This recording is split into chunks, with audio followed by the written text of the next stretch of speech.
Nature communications पत्रिका में प्रकाशित एक नए अध्ययन के मुताबिक लगभग 2500 साल पहले एक शक्तिशाली भूकंप आया था।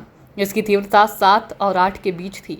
इसमें गंगा नदी के रास्ते को अचानक बदलने की सामर्थ्य थी और इसने नाटकीय तरीके से नदी के मुख्य रास्ते को बदल दिया था, जो अब वर्तमान में भूकंप के नजरिए से संवेदनशील बांग्लादेश में है। हालांकि इस घटना को ऐतिहासिक दस्तावेजों में दर्ज नहीं किया गया, लेकिन हाल ही में शोधकर्ताओं को सबूत मिले हैं कि ये घटना हुई थी। इस अध्ययन के जरिए भूकंपीय इतिहास को समझने में मदद मिलती है।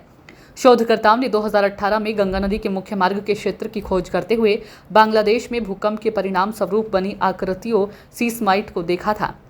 उनके अनुसार एक ही समय में कई ऐसी आकृतियां बनी थी। यहाँ की रेत और कीचड़ के रासायनिक विश्लेषण से पता चला कि लगभग 2500 साल पहले इस क्षेत्र में लगभग 7 से 8 तीव्रता का भूकंप आया था। शोधकर्ता कहते हैं कि इतना ताकतवर भूकंप के 2 संभावित जरिए से आ सकता है। पहला, दक्षिण और पूर्व में एक सबडक्शन जोन यानी पृथ्वी की पपड़ी की एक प्लेट के किनारे का दूसरी प्लेट के नीचे स्थित मेंटल में तिरछी और नीचे की ओर जाना। यहाँ जहां महासागरीय पपड़ी की एक विशाल प्लेट बांग्लादेश, म्यांमार और पूर्वोत्तर भारत के नीचे खुद को धकेल रही है। दूसरी संभावना तो यह है कि भूकंपीय झटका उत्तर में हिमालय की तलहटी में बड़ी दरारों के होने से आया हो, क्योंकि यह दरारें भारतीय उपमहाद्वीप के धीरे धीरे एशिया के बाकी हिस्सों से टकराने से बनी है।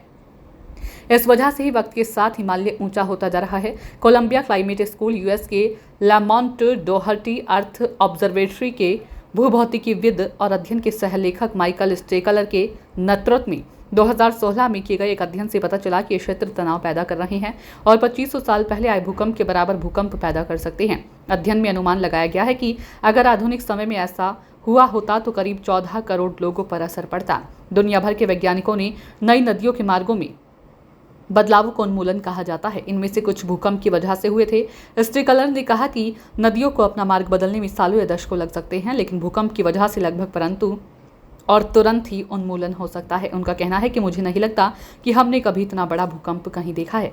ये भूकंप गलत समय पर गलत जगह पर किसी भी व्यक्ति और चीज को आसानी से जलमग्न कर सकता था। हिमालय से निकलने वाली गंगा नदी आखिरकार ब्रह्मपुत्र और मेघना सहित अन्य प्रमुख नदियों के साथ मिलकर बंगाल की खाड़ी में मिल जाती है। अमेजन के बाद ये नदियां दुनिया की दूसरी सबसे बड़ी नदी प्रणाली बनती है। हालांकि प्रमुख डेल्टा से होकर बहने वाली अन्य नदियों की तरह गंगा भी नियमित तौर पर अपना मार्ग बदलती रहती है। नीदरलैंड के वैंगनिंगन विश्वविद्यालय में सहायक प्रोफेसर और मुख्य लेखक एलिजाबेथ एल चैम्बरलेन के अनुसार यह अध्ययन खासकर गंगा जैसी विशाल नदी के लिए डेल्टा में उन्मूलन का पहला पुख्ता उदाहरण है।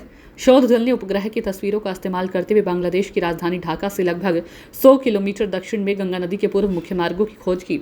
ये लगभग 1.5 किलोमीटर चौड़ा एक निचला इलाका है, जो वर्तमान नदी के मार्ग के समांतर लगभग 100 किलोमीटर तक बीच बीच में पाया गया। उन्होंने कहा कि कीचड़ भरा होने की वजह से अक्सर इसमें बाढ़ आती है।